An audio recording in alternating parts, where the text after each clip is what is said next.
Fox News alert on growing tensions in Asia as China slams the United States and South Korea for their joint military drills.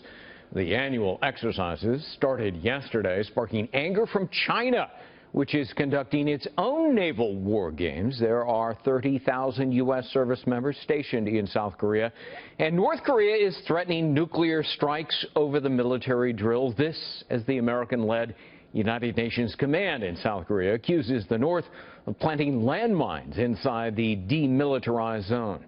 Gordon Chang joins us, author of The Coming Collapse of China and an Asia analyst. Thanks for being with us. Thanks so much. All right, North Korea again vowing to nuke Washington, and you could set your watch and clock by this. Exactly a year ago, the same threat, same complaint, military exercises. Is there any reason to take Pyongyang seriously? The thing that I'm concerned about is that there appears to be growing instability in the North Korean capital. You know, from about the second week of May to about 2 weeks ago, things looked pretty stable in North Korea.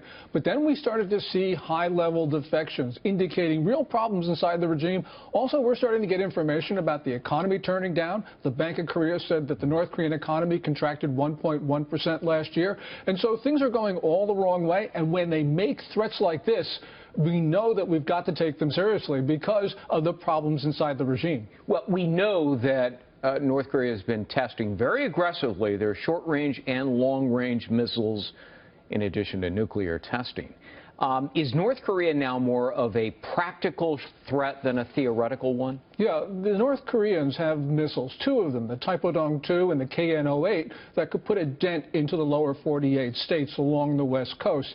They're about maybe 2-3 years from developing the warhead that goes with that, but nonetheless, they're getting very close. And although, sometimes their missiles blow up in the air, right, they're making a lot of progress because they learned from those mistakes. It would be insane for them to launch a nuclear strike against the United States, right? I mean, honestly. It would be insane, but they could do things which, for instance, planting a nuclear weapon in New York, where they could sort of say it wasn't us.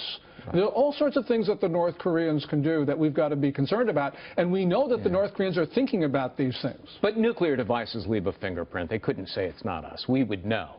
We know they're plutonium, and we would be able to trace it back after a couple months, but we don't know all of their uranium isotopes, which means we may not be able to attribute it to the North Koreans. Are China's war games, China now, are they increasingly threatening? Well, there's so many of them. You know, there's not only the one in the Sea of Japan on Friday, which simulated an attack on shipping by long-range bombers. That was extremely provocative, just being off Japan's coast. But they held other live-fire exercises off the coast of Vietnam. We are seeing all of these exercises with the Russians in June and coming up in September in the South China Sea.